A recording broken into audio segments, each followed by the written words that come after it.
YouTube, tudo bem com vocês? Esse é o segundo vídeo no canal.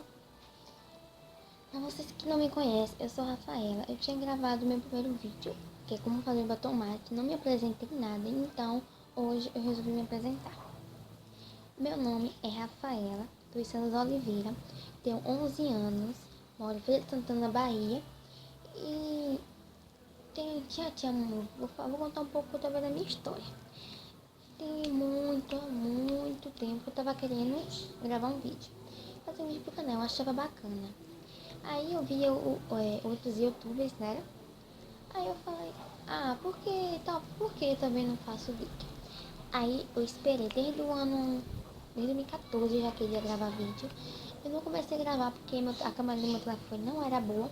Aí eu resolvi esperar até meu pai me dar, que ano passado eu não gravei também, porque estava estudando de tarde, né? Não tinha como eu gravar vídeo. Agora eu estudo de manhã. Vou tentar gravar o vídeo assim, porque já tô tendo prova. Não tem como eu gravar muito vídeo, porque essa sexta-feira, dia 22, eu já vou ter prova até quarta-feira. Então, hoje é que dia? Terça ou é quarta? Amanhã, quinta, não sei. Eu não sei que dia é hoje, mas acho que quarta e quinta não tenho aula.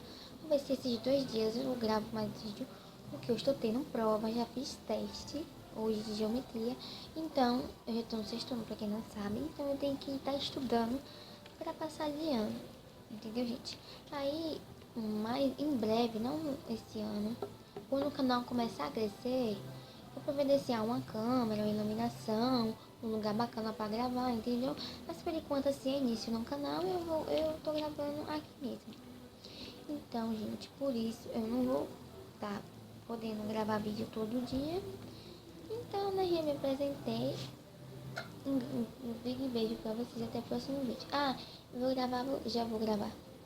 Eu vou falar pra vocês, minhas redes sociais, o Instagram e o Facebook, tá aí na descrição. Se vocês quiserem me acompanhar lá, você pode. E, gente, já vou falar pra vocês, se os vídeos saem meio ruim, é porque eu gravo sozinha, não tenho ninguém pra gravar, entendeu? Ninguém pra gravar meus vídeos, então eu gravo sozinha. Então, um big beijo, curte, comente, compartilhe, big beijo, até o próximo vídeo.